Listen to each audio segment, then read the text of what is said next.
మంచి రచయిత కావాలంటే ముందు మనం మంచి మాటకారి కావాలండి. మాటకారి అంటే కబుర్లు చెప్పడమే కాదు. ఎదుటివాడితో మాట కలిపి మనకు కావలసినటువంటి విషయాన్ని సేకరించుకోవటము, ఆ పరిజ్ఞానాన్ని, ఆ ప్రజ్ఞని మనము అది కల్టివేట్ చేసుకోవాలి. ఈ కథ కావచ్చు, నవల, వ్యాసము ఇలా ఏదో ఒక ఆ, ప్రక్రియ ద్వారా మనం చెప్పడానికి ముందు దానికి సంబంధించిన విషయాన్ని మనం తెలుసుకోవాలి.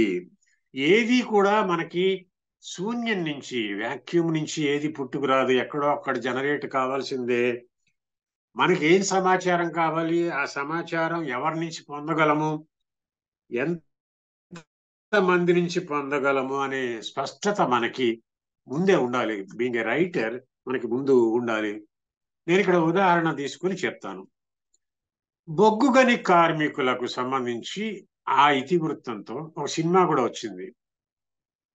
ఆ విజయ్ దేవరకొండ హీరోగా బొగ్గు గని కార్మికుల రిలేటెడ్ గా ఒక సినిమా వచ్చింది. బొగ్గు గని కార్మికుల ఆధారంగా మీరు ఏదో ఒక నవల రాద్దాము అనుకున్నారు.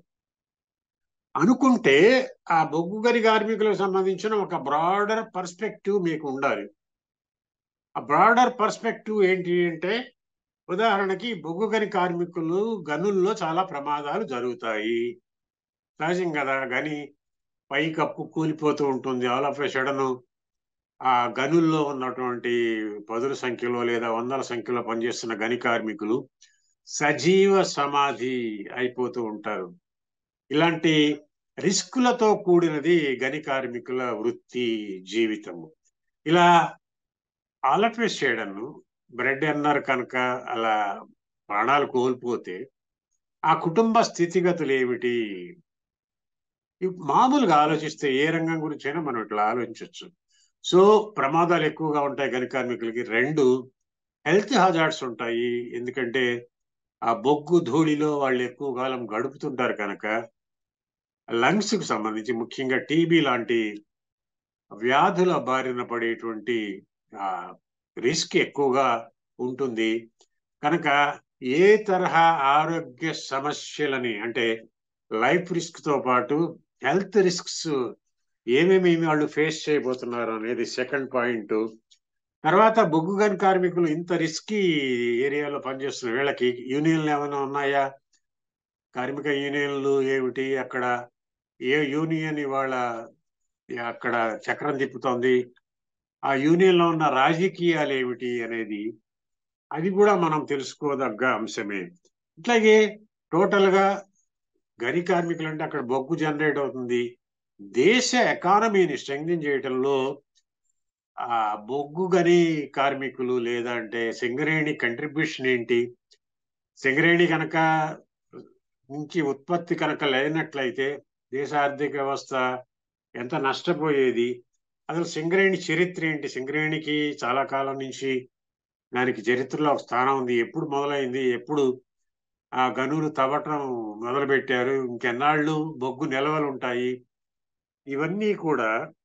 అట్లాగే ఎవరైనా కార్మికుడు కనుక ప్రాణాలు కోల్పోతే ఆ కార్మికుడి కుటుంబం పడుతున్నటువంటి వెతలు కాంపెన్సేషన్ కింద కాంపెన్సేటరీగా వాళ్ళ ఫ్యామిలీలో ఇంకెవరికైనా ఉద్యోగం కల్పించారా లేదా?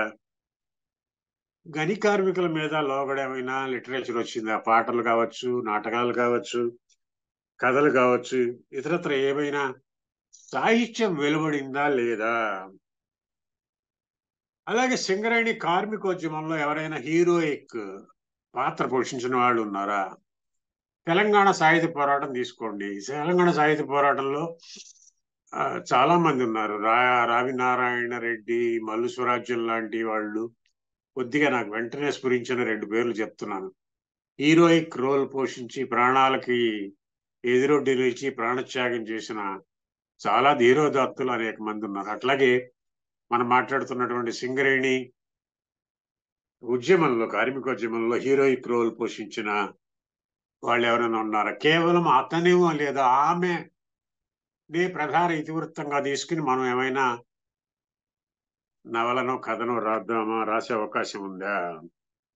అంటే మనము విషయం అంటూ సేకరించాక, విషయం మన దగ్గర పోగుపడ్డ తర్వాత దాని నుంచి ఏం జనరేట్ చేయొచ్చు, ఏ డైరెక్షన్ లో వెళ్ళొచ్చు, ఏ పాత్రని ప్రధాన పాత్రను చేసుకుందాము, ఏది అనుబంధం చేద్దాము, కార్మికోద్యమాన్ని ప్రధాన ఇతివృత్తం తీసుకుందామా, ఒక ఫ్యామిలీస్ లో ఉన్న కష్టాల్ని మెయిన్ స్ట్రీమ్ గా మలుచుకుందామా అనేది మనకి పోగుపడిన సమాచారం ఆధారంగా అప్పుడు డిసైడ్ చేసుకోవచ్చు. ముందు మనకి ఒక థీమ్ అనుకుంటే ఆ థీమ్కి సంబంధించి ఎన్ని పార్శ్వాలు ఉన్నాయి, ఏ ఏ పార్శ్వాల్లో నేను ఇన్ఫర్మేషన్ ని గ్యాదర్ చేయాల్సి ఉంటుంది అనేది ఒక బ్రాడర్ గా నేను చెప్తున్నా ఈ అంశాలు.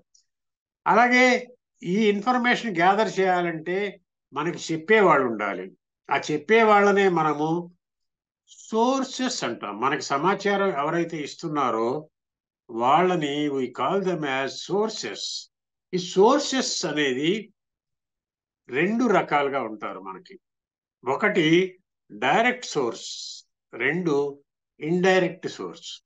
ఒక విషయము బాగా తెలిసి అతని నుంచే మనము ఆ విషయాన్ని సేకరిస్తుంటే అతను డైరెక్ట్ సోర్స్ అవుతాడు. ఒక సింగరేణి కార్మికుడు బొగ్గుగనిలో దిగిన తర్వాత అతను తన అనుభవాల్ని, బొగ్గుగనిలో జరిగిన ఒక ప్రమాదం తాలూకు అనుభవాలని అతనే స్వయంగా చెప్తుంటే అతను అక్కడ డైరెక్ట్ సోర్స్ అవుతాడు. అతను లేడు, అతను చెప్పాడంటూ అతని భార్యో కుమారుడో చెప్తాడు. మా నాయన బొగ్గు గనిలో దిగినప్పుడు త్రుటిలో తప్పించుకొని బయటపడ్డాడు, ఆ రోజు ఏమైందంటే మా నాయన ఇలా చెప్పాడు అని చెప్పి అతని పిల్లలు చెప్పచ్చు. అప్పుడు ఆ పిల్లలు మనకి సెకండరీ సోర్సెస్ అవుతారు. డైరెక్ట్ సోర్సు, సెకండరీ సోర్సెస్ ని అనేది మనము దృష్టిలో పెట్టుకోవాలి, ఏ సోర్సు అనేది.